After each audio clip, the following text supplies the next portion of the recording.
والشمس تجري لمستقر لها ذلك تقدير العزيز العليم۔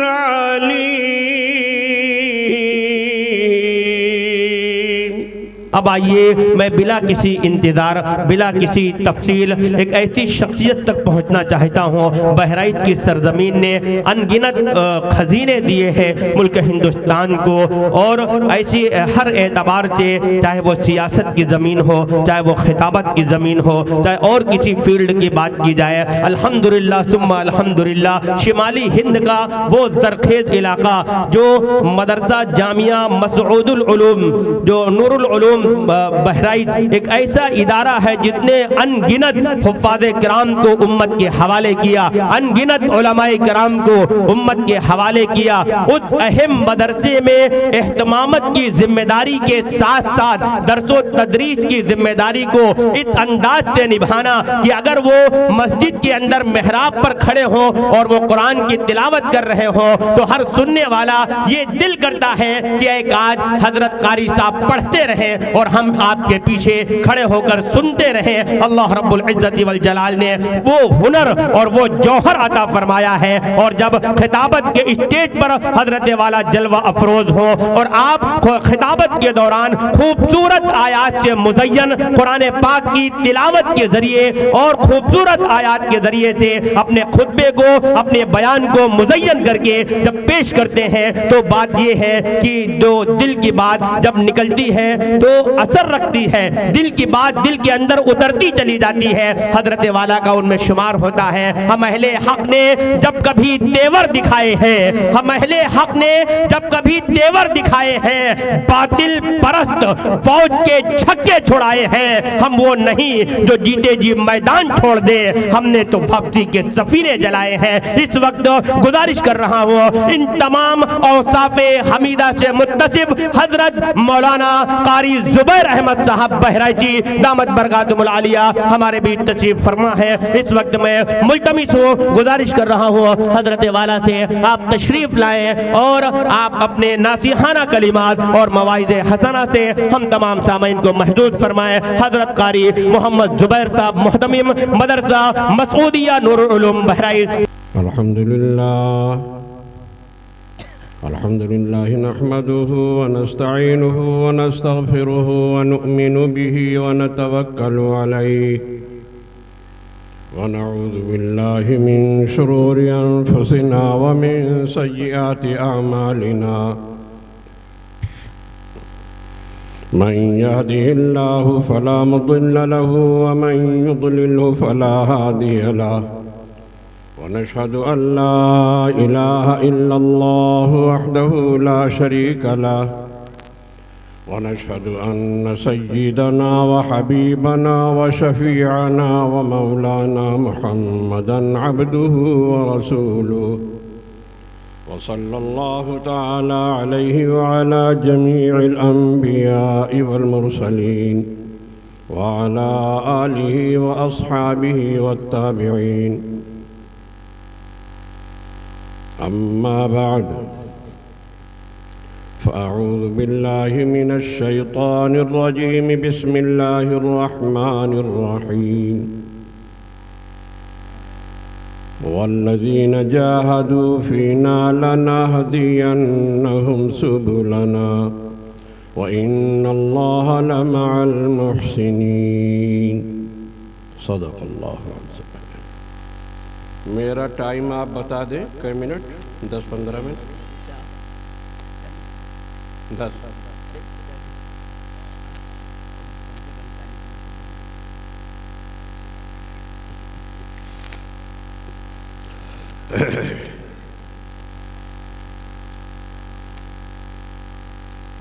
قابل صد احترام صدر محترم اور معزز علماء اکرام، حفاظ اکرام اور میرے محترم بزرگوں اور بھائیوں، اور ماؤں اور بہنوں، سب سے پہلے میں مبارکباد دیتا ہوں۔ موبائل بند کر۔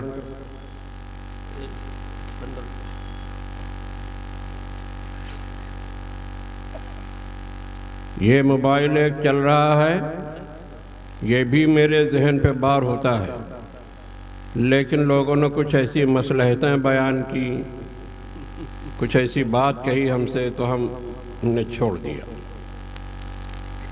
نہیں منع کرتے ہیں، وہ ٹھیک ہے، مصلحتیں ہوتی ہیں، ثبوت کے طور پر کبھی پیش کرنا ہوتا ہے، دوسرے لوگ اعتراض کرتے ہیں، ایک سے ایک دشمنیاں، قرآن سے، قرآن ماننے والوں سے، قرآن کے جلسے سے اعتراض کرتے ہیں، تو کم از کم سنا دیتے ہیں لوگ کہ دیکھو یہ بات ہمارے ہاں کسی مقرر نے نہیں کہی، یہ غلط بات ہے۔ حالات ہی کچھ ایسے ہیں۔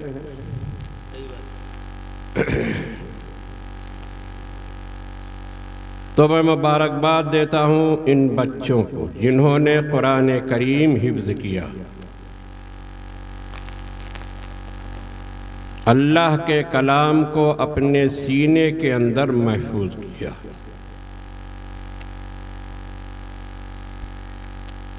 محنت کی انہوں نے، اور اللہ کا وعدہ ہے کہ جو محنت کرے گا وہ پائے گا ضرور۔ بے شک بے شک، بالکل وعدہ ہے، پکا ایک دم۔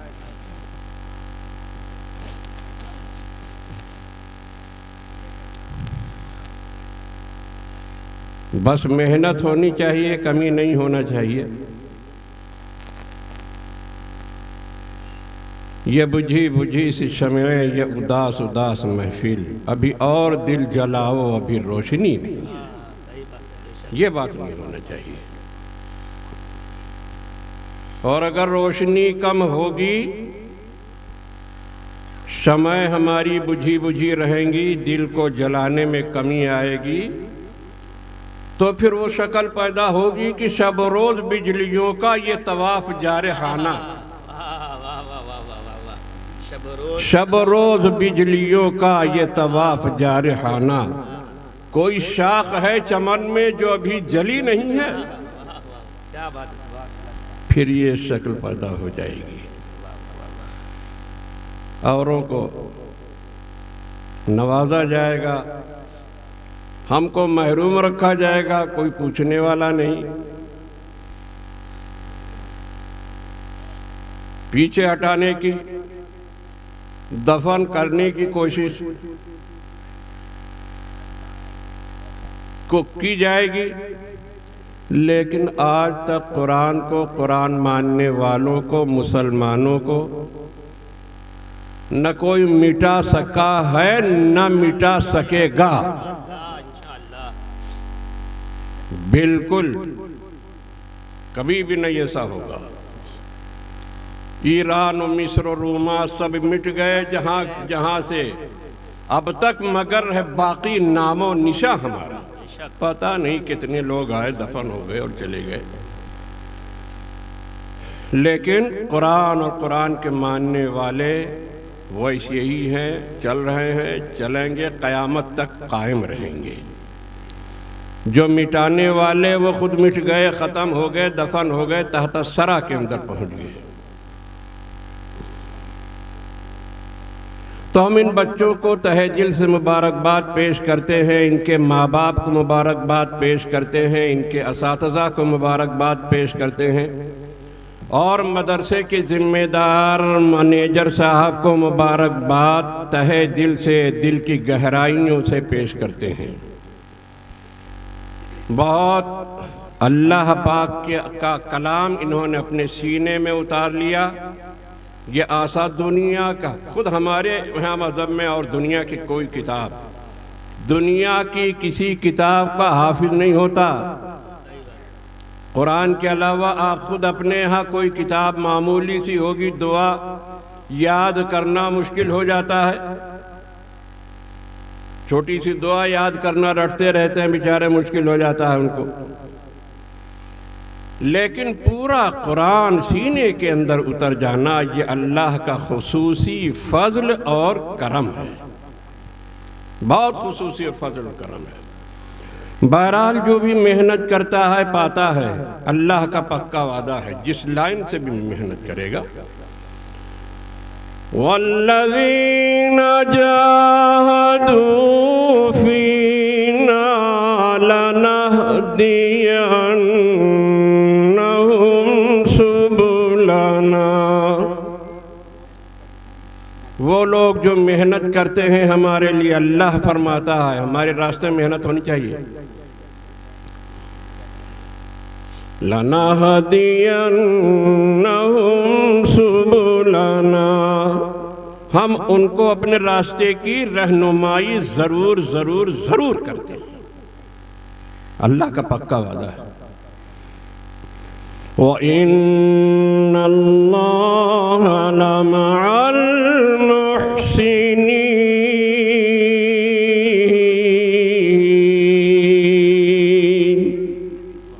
اللہ نیک کام کرنے والوں کے ساتھ، خصوصی خلوص کے ساتھ کام کرنے والوں کے ساتھ اللہ کی ذات ہے۔ اللہ کہتا ہے میں خود ان کے ساتھ ہوں، اس میں کوئی شک و شبہ والی بات نہیں ہے۔ میرے عزیز دوستو، قرآن کریم کے فضائل علماء اکرام کے زبانی بہت سنا ہے اور سنیں انشاءاللہ۔ ایک بات ذہن میں آتی ہے، قرآن سے فائدہ اٹھانے والوں نے کتنا فائدہ اٹھایا، قرآن سے قریب رہنے والوں نے، اللہ کے کلام کو اپنے سینے کے اندر اتارنے والوں نے، اللہ پاک نے ان کے لیے دنیا بھی مسخر کر دیا، آخرت بھی مسخر کر دیا۔ دریا کے کنارے کھڑے ہو کے کہہ دیا اس پار جانا، اس سمندر کے کنارے، اور بسم اللہ کر کے لشکر سے کہا چلو اس پار سے فتح کرنا ہے اس ملک کو۔ چلے گئے اور گھوڑے کے سم بھی پورے، لشکر والوں کے گھوڑے کے سم بھی پورے نہیں بھیگے، اللہ نے مسخر کر دیا پانی کو، سمندر کو ان حضرات کے لیے۔ وَإِنَّ اللَّهَ لَمَعَ الْمُحْسِنِينَ،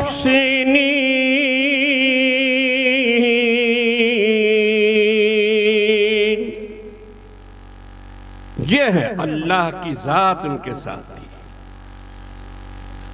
گھوڑے نے سم مار دیا تو چٹان سے پانی نکلنے لگا، بھوک لگی تو دعا کیا تو سمندر سے مچھلی اتنی بڑی کنارے آ گئی کہ اس کی آنکھ میں داخل ہو کر کے گھڑا لے کے چلے جائے اندر اور گھڑا بھر کے چلے آئے باہر، چربی سے بھر کر کے۔ ارے اللہ کی دیکھیے اللہ پاک نے کیسا، اس مچھلی کے 2 کانٹوں کا گیٹ اب بھی بنا ہوا ہے کسی ملک کے اندر، اونٹ کے اوپر آدمی بیٹھ کر کے اس گیٹ کے نیچے سے آسانی کے ساتھ گزر سکتا ہے۔ وَإِنَّ اللَّهَ لَمَعَ الْمُحْسِنِينَ،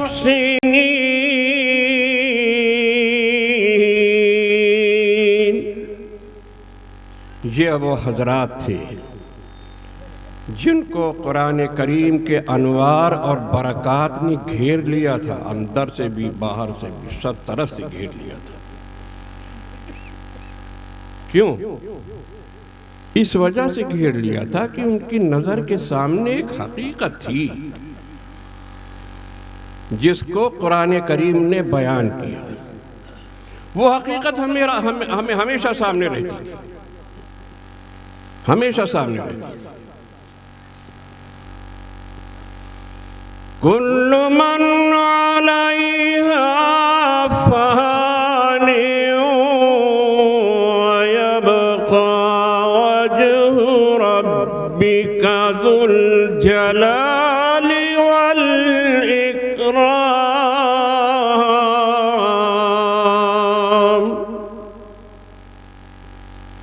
فَبِأَيِّ آلَاءِ رَبِّكُمَا تُكَذِّبَانِ۔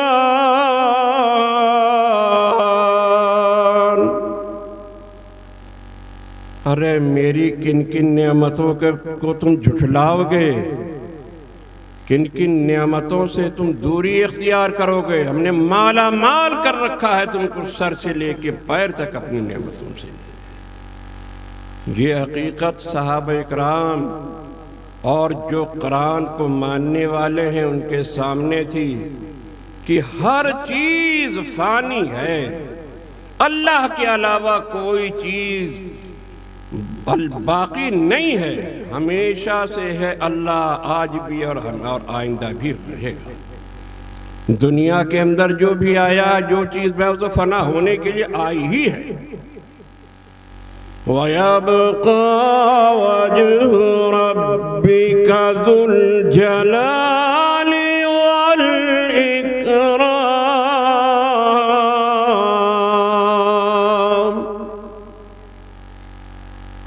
اللہ کی ذات کو پیش نظر رکھتے تھے، جانتے تھے دنیا فانی ہے، کو صحیح اس سے دل لگانا یہ مومن کی شان نہیں ہے۔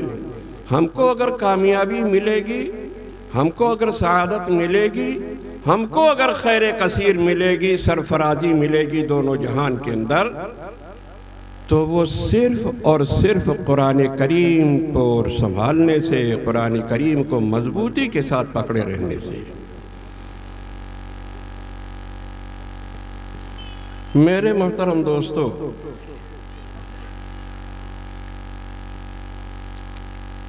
ذرا غور کیجئے، آج ہی ایک جگہ بیان میں ہم مثال بیان کر رہے تھے، ہم آپ کے سامنے بھی بیان کر رہے ہیں۔ اللہ پاک نے دنیا کو آخرت کے لیے، ظاہر کو باطن کے لیے مثال بنایا ہے۔ اللہ پاک نے مثال بنایا ہے۔ آپ یہ دیکھتے ہیں کہ جب چاند نکلتا ہے، باریک، ایک دم باریک رہتا ہے۔ وَالْقَمَرَ قَدَّرْنَاهُ مَنَازِلَ حَتَّى عَادَ كَالْعُرْجُونِ الْقَدِيمِ۔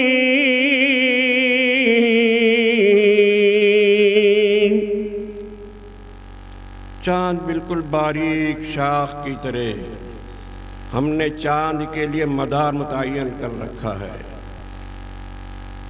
نکلتا ہے باریک، بدر کامل ہو جاتا ہے، 14ویں رات کا چاند ہو جاتا ہے، اس کے بعد پھر باریک ہوتا چلا جاتا ہے، باریک ہوتا چلا جاتا ہے۔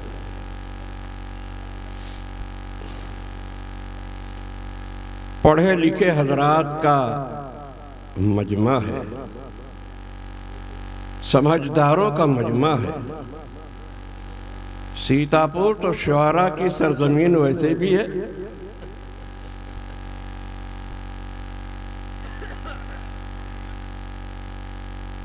ذرا سمجھنے کی بات ہے یہاں پر۔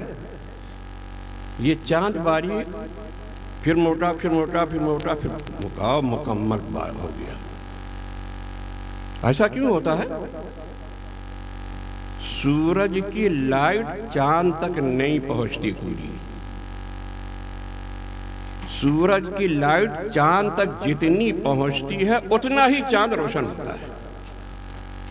کیوں؟ وَالشَّمْسُ تَجْرِي لِمُسْتَقَرٍّ لَهَا ذَلِكَ تَقْدِيرُ الْعَزِيزِ الْعَلِيمِ۔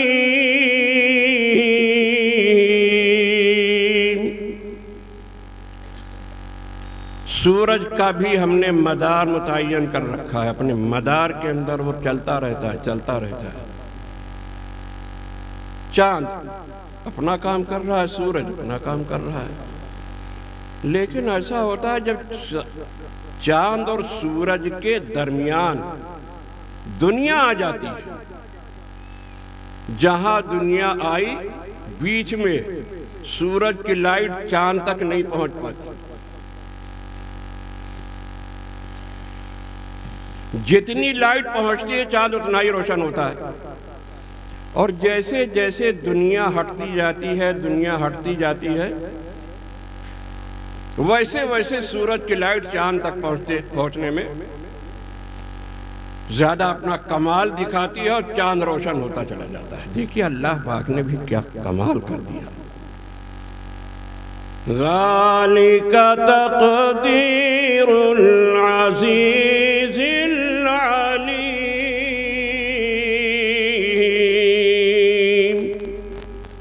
اللہ کی تقدیر اللہ کے اندازے کے مطابق سب کام کرتی ہے۔ قرآن کے فیوز اور برکات سے ہم کیوں نہیں مستفید ہو پاتے؟ دنیا آ جاتی ہے بیچ میں تو سورج کی لائٹ چاند تک نہیں پہنچ سکتی، دنیا کی محبت بیچ میں آ جائے گی ہمارے اور قرآن کے تو قرآن کریم کی لائٹ ہم تک نہیں پہنچ۔ بس یہ ہے معاملہ۔ درمیان میں کیا آ گئی؟ دنیا کی محبت آ گئی، خواہشات نفسانی آ گئی، قرآن کی نصیحتوں کو، قرآنی احکامات کو ہم نے پیچھے چھوڑ دیا۔ تو بیچ میں دنیا آ جائے سورج اور چاند کی رکاوٹ بن جاتی ہے، وہ سورج کی روشنی چاند تک نہیں پہنچنے دیتی۔ ایسے ہی دنیا کی محبت جب ہمارے اور قرآن کے بیچ میں آ جائے گی تو قرآن کی لائٹ، قرآن کے انوار اور برکات ہمارے سینے تک ہم تک نہیں پہنچ پائیں گے۔ وہی ہم نے کہا تھا کہ یہ بجھی بجھی سی شمعیں، یہ اداس اداس محفل، ہم نے اپنے لہو سے نکھارا چمن، پھر بھی ہم تشنئے رنگ و بو ہیں نصیب، لوگ تقدیر سے باغباں بن گئے حسن گلزار کو لوٹتے، ہم تو دور ہو گئے۔ قرآن چھوڑا، دنیا نے ہم کو چھوڑ دیا، قرآن چھوڑا ہم محروم ہو گئے۔ قرآن کو مضبوطی کے ساتھ جب تک تھامے رہے، دنیا کے اوپر حاوی رہے، دنیا کے اوپر حکومت کی۔ انفرادی طور پر بھی اگر کسی نے قرآن کو مضبوطی کے ساتھ تھاما ہے، انفرادی طور پر وہ کامیاب رہا ہے۔ آج ہم بیان کر رہے تھے ایک جگہ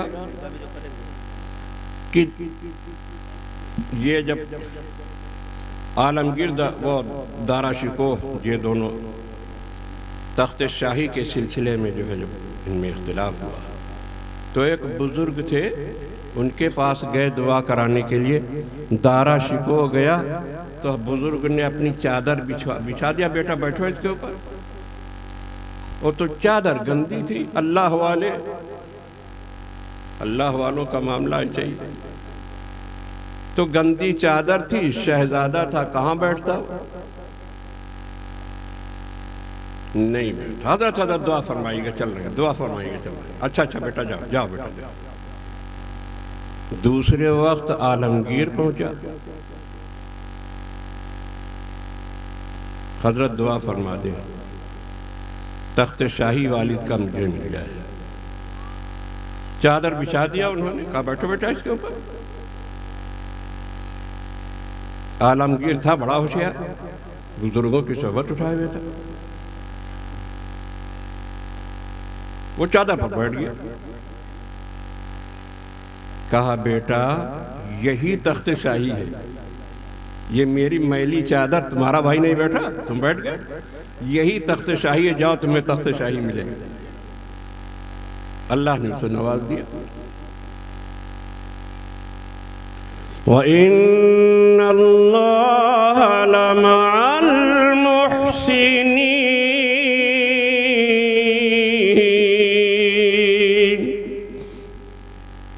یہ ہے اللہ ساتھ ہے ان لوگوں کے جو قرآن کریم کو مضبوطی کے ساتھ تھامے ہوئے ہیں۔ اس کے بعد پھر کہا عالمگیر نے حضرت تخت شاہی تو آپ نے دے دیا ہم کو، حضرت وہ تاج شاہی کے لیے بھی دعا فرما دے۔ کہا تاج شاہی دینا میرے بس میں نہیں ہے، تہجد میں جو تمہارا غلام زر خرید غلام جو تم کو دعا کا وضو کراتا ہے وہی تاج شاہی دیتا ہے، وہ دے دے گا۔ جانا وضو کے وقت تہجد کے وقت اپنی پگڑی اتار کے رکھ دینا، اسی سے کہنا سر پر رکھ دے گا، وہ تاج شاہی مل جائے گا۔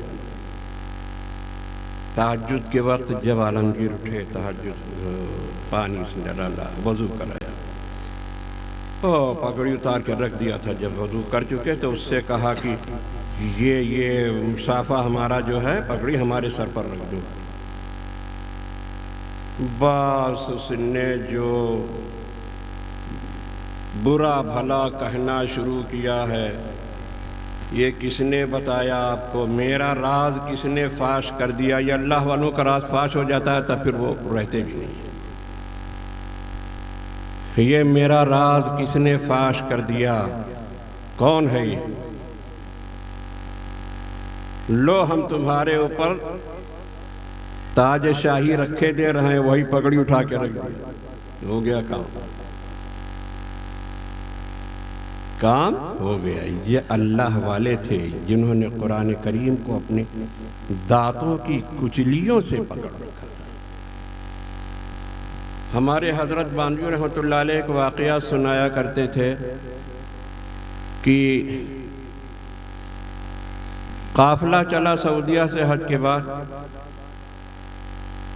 حج کر کے ادھر سے آ رہا تھا، ابھی کچھ دور چلا تھا کہ ایک آدمی چلا گیا استنجا کرنے، وہاں سے واپس آیا، معلوم ہوا کہ قافلہ چلا گیا۔ سناٹا، رات کا وقت، ہاتھ پسارے نہ اٹھائی دی، ادھر ادھر دیکھا، عجیب، دماغ اس کا پریشان ہو گیا، کیا ہونا چاہیے۔ کچھ دکھائی دیا اس کو کہ ایک شخص لانٹین لیے چلا رہا ہے۔ وہ قریب آیا، کہا کیا بات ہے، کچھ پریشان نظر آ رہے ہو تم کا؟ ارے بھائی کیا بتاؤں، ہمارا قافلہ ادھر ادھر کہیں نکل گیا اور ہم پریشانی کدھر جائیں، رات کے اندھیرا۔ کہا ٹھیک ہے چلو، میرے پیچھے پیچھے چلنا، جہاں جہاں ہم پیر رکھیں گے اسی جگہ پیر رکھنا، اور یا حیّ یا قیوم پڑھتے رہنا۔ ابھی کچھ دیر گزری تھی، ٹائم میں بھی کچھ گزرا تھا، ایک شہر میں داخل ہوئے تو وہ صاحب پوچھتے ہیں کہ یہ شہر پہچانتے ہو، کیا ہے، کون سا ہے؟ تو دلی کا تھا ہی وہ۔ کہا کہ یہ شہر تو بالکل دلی کی طرح بسا ہے، ہاں بالکل دلی کی طرح بسا ہے۔ اب اس کو کیا پتا کہ ہم چند منٹ کے اندر ابھی تو چند منٹ گزرے ہیں، گھنٹہ بھی نہیں گزرا، اور ہم کہاں سے کہاں پہنچ کے آ گئے۔ اچھا بھائی چلو آگے چلو، دلی کی جامع مسجد میں پہنچا دیا۔ اب یہ قافلہ 6 مہینے دور ہے، قافلہ 6 مہینے کے بعد ہندوستان پہنچے گا۔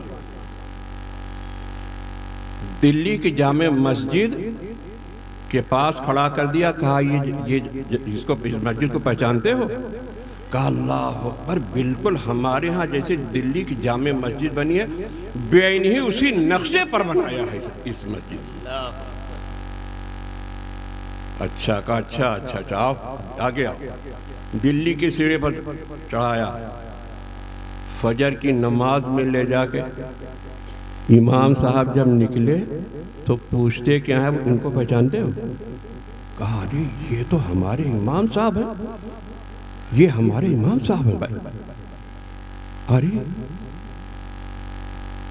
فجر کی نماز پڑھا، اس کے بعد پھر جو ہے اپنا وہ تلاش کرتے رہے، وہ پتہ نہیں ادھر ادھر 9 2 11 ہوئی کے نکل گئے، پتہ نہیں کیسے چلے گئے۔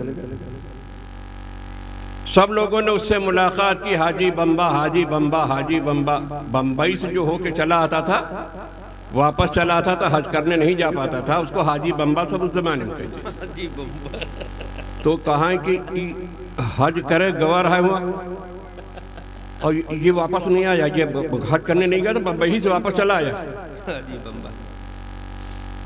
تو لوگوں نے مصافحہ کی، اس نے سب پوری بات بتایا۔ تو انہوں نے پوچھا پہچانتے ہو کون ہے؟ وہ کہا ہاں پہچانتے ہیں۔ وہ سامنے جو ہے وہ کونے کے اوپر ڈلیا کے اندر وہ لوکی اور یہ کمڑا وغیرہ ڈلیا کے اندر لے کے بیٹھتا ہے، وہ بیچتا ہے، وہی ہے۔ ارے وہ کلوا؟ ہاں وہی ہے، وہی ہم کو لایا ہے۔ چلو چلو چلو چلو ملتے ہیں اس سے، چلو ملتے ہیں اس سے۔ گئے تو دیکھا اس نے نہیں لگایا تھا۔ اس کے گھر لوگ گئے، کنڈی کھٹکھٹایا، اندر سے رونے کی آواز آ رہی تھی۔ ارے بھائی ان سے ملنے کے لیے آئے تھے، کہا ان کا انتقال کر دیا، دنیا سمیٹ دیا اللہ نے قرآن کریم کی برکت سے۔ چند قدم چلے اور معلوم دلی پہنچ گئے۔ وَإِنَّ اللَّهَ لَمَعَ الْمُحْسِنِينَ،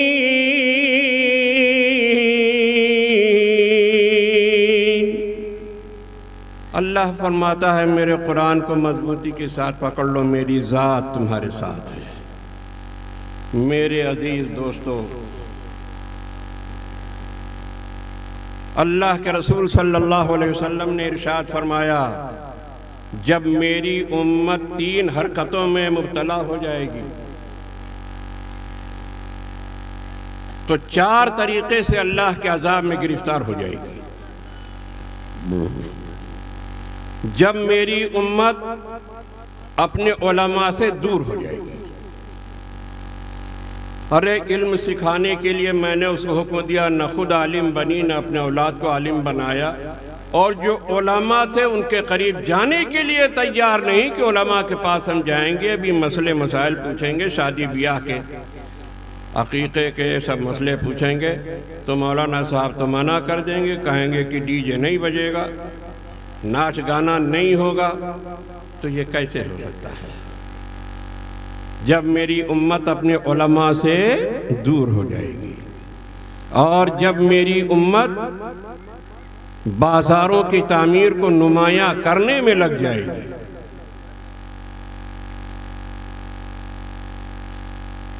کیا مطلب؟ دکانداری تجارت کو ترقی دینے میں لگ جائے گی، حلال حرام کا خیال نہیں کرے گی۔ حدیث کا ترجمہ ہم نے آپ کو پیش کیا، سب سنایا۔ اور جب میری امت شادی بیاہ جہیز کے لالچ کی بنیاد پر کرنے لگے گی، کہاں شادی کرو؟ وہاں شادی کرو جہاں 4 پہیہ گاڑی مل جائے، 4 ویلر گاڑی ملے، 2-4 لاکھ روپیہ ملے، جا کر کے لڑکی والے کے گھر ڈاکہ ڈالتا ہے۔ ایک تو رات کو ڈاکو آتے ڈاکہ ڈالتے ہیں، اور یہ لوگ جو ہیں جو باراتی ہوتے ہیں، جو لڑکے والے ہوتے ہیں، یہ تہذیب کے دائرے میں ڈاکہ ڈالتے ہیں۔ ڈکہا ہم ان کو کہتے ہیں، ڈکہا نمبر ہی تم لوگ ڈکہا ان کو ہم کہتے ہیں۔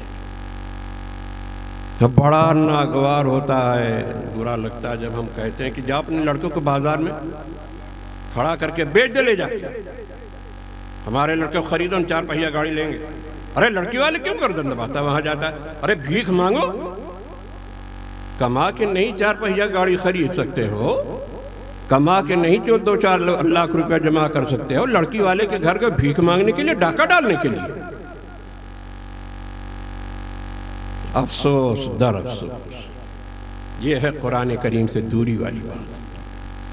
جب میری امت اپنے علماء سے دور ہو جائے گی، جب میری امت بازاروں کی تعمیر کو نمایاں کرنے میں لگ جائے گی، حلال حرام کا کچھ خیال نہ کرے گی، اور جب میری امت شادی بیاہ کرے گی جہیز کی لالچ کی بنیاد پر، تو 4 طریقے سے اللہ کے عذاب میں گرفتار ہو جائے گی۔ نمبر 1، اس وقت کا جو وزیر ہوگا، حاکم ہوگا، وہ میری امت کا سخت ترین دشمن ہوگا۔ پے در پے میری امت کو مٹانے کی، فنا کرنے کی تدبیریں ہوں گی، فسادات ہوں گے۔ کہ مسلمانوں کو مٹا دو، مسلمانوں کو ختم کر دو۔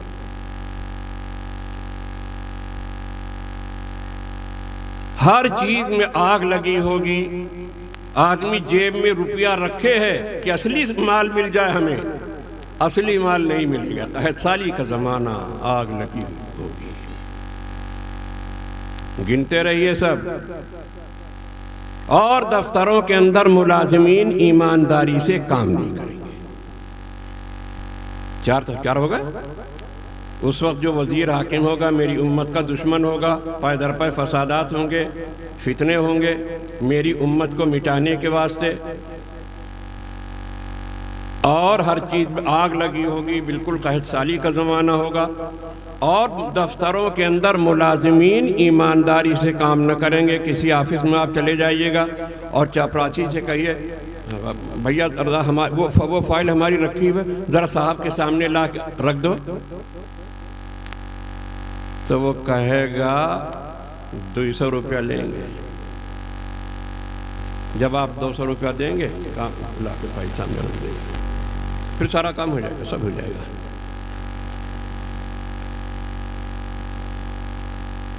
ایک شاعر نے دیوبند میں ایک شعر کہا تھا، ہم کو یاد ہے 50-55 سال کی بات ہو گئی۔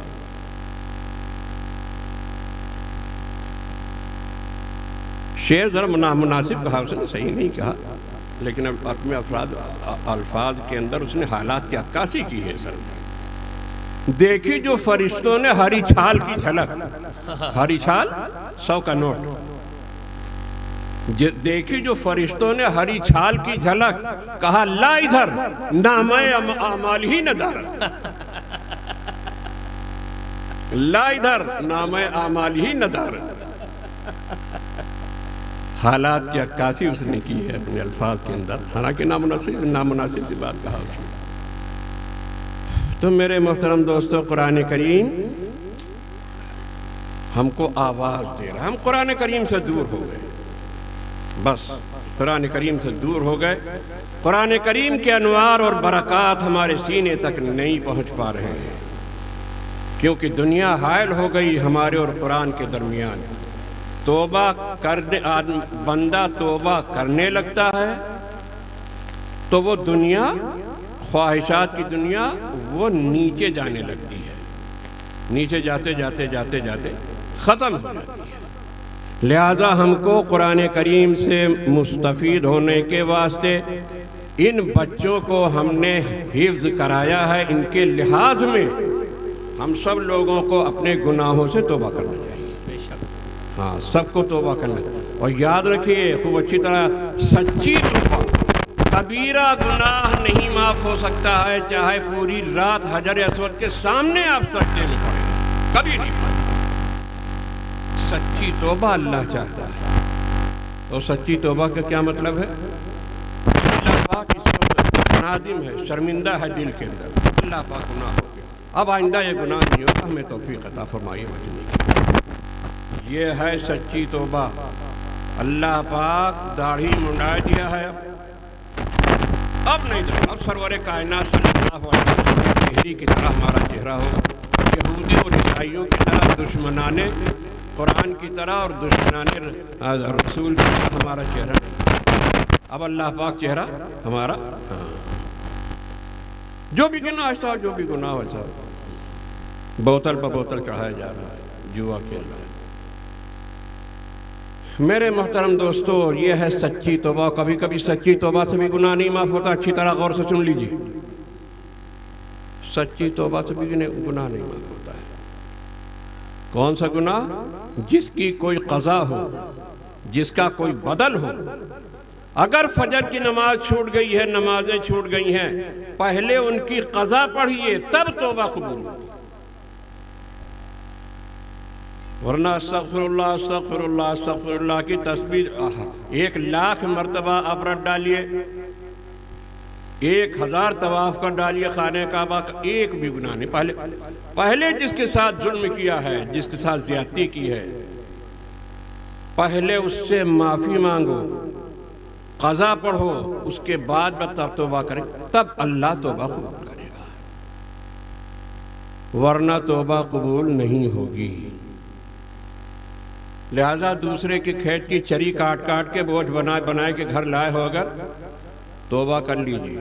جتنی چری کاٹا ہے پہلے اس سے معافی مانگو. چکروٹ جوت کے جو ہے غلہ پیدا کیا، پہلے معافی مانگی. ماں باپ کا انتقال ہو گیا، بھائیوں نے ساری جائیداد بانٹ لی، گھر بانٹ لیا، مکان بانٹ لیا، روپیہ پیسہ بانٹ لیا، برتن بھاڑا بانٹ لیا، سب کچھ ہڑپ کر گئے. بہنوں کا حصہ ہی نہیں لگائے. بہنوں کا حصہ کہاں چلا گیا؟ غلہ آ رہا ہے، حرام کھا رہا ہے، کھیت کا استعمال کر رہا ہے، حرام کر رہا ہے، گھر کے اندر سو رہا ہے، سارے اعضاء گناہوں سے رکے ہوئے ہیں، موبائل بھی نہیں دیکھ رہا، پکچر بھی نہیں دیکھ رہا، سب سارے آنکھ وغیرہ کان سب گناہوں سے رکے ہوئے ہیں، اور خدا کی لعنت کا میٹر چل رہا ہے کیونکہ بہن کے حصے میں سو رہا، اس کا حصہ نہیں لگایا. وراثت کے اندر بہن کا حصہ ہوتا. مفتیان اکرام، علماء اکرام کی کمی آپ کے ہاں نہیں ہے، الحمدللہ بہت ہے. میرے والد کے شاگرد مدرسہ نعلوم کے شاگردوں سے سیتاپور لکھیم پور بھرا پڑا ہے. آپ ان سے کہیے حضرت ہم 3 بھائی 2 بہن کیسے حصہ لگے گا جائیداد میں، آپ بتا دیجیے. وہ سب حصہ لگا کر کے ایک حصہ لگا کر کے آپ کو بتا دیں گے. اور اگر نہیں لگایا آپ نے تب پتہ چلے گا پھر ہمیشہ ہمیں دنیا میں نہیں رہنا، اس دنیا کے اندر. اور کہتا کیا پتہ ہے؟ کہتا کیا ہے کہ بہن کی جب شادی ہوئی تھی تو ابا نے جہیز میں اس کو بہت دے دیا تھا. جہیز ابا نے بہت دیا تھا اس کو. ہم کہا بیٹا تمہاری شادی مفت میں ہو گئی رہا، تمہاری شادی مفت ہی میں ہو گئی تھی. ولیمے میں جو خرچہ ہوا، تمہاری بیوی کا زیور بنا تو اتنا خرچہ ہوا، وہ نہیں جوڑتا ہے. اور بہن کو جو دیا جہیز کے اندر وہ جوڑتا ہے. سب غلط بات. اپنی زندگی کے اندر کسی کو ماں باپ نے کتنا بھی دے دیا ہو، اس سے کوئی مطلب. مرنے کے بعد جو جائیداد باقی بچتی ہے، جو روپیہ پیسہ، گھر مکان، کپڑا لتا، برتن بھاڑا، جو کچھ اس میں بہن کا حصہ لگتا ہے. تو اچھی طرح ذہن میں رکھنا چاہیے اس چیز کو. اللہ حساب کتاب لے گا. اللہ فرماتا ہے سَنَفْرُغُ لَكُمْ أَيُّهَا الثَّقَلَانِ فَبِأَيِّ آلَاءِ رَبِّكُمَا تُكَذِّبَانِ.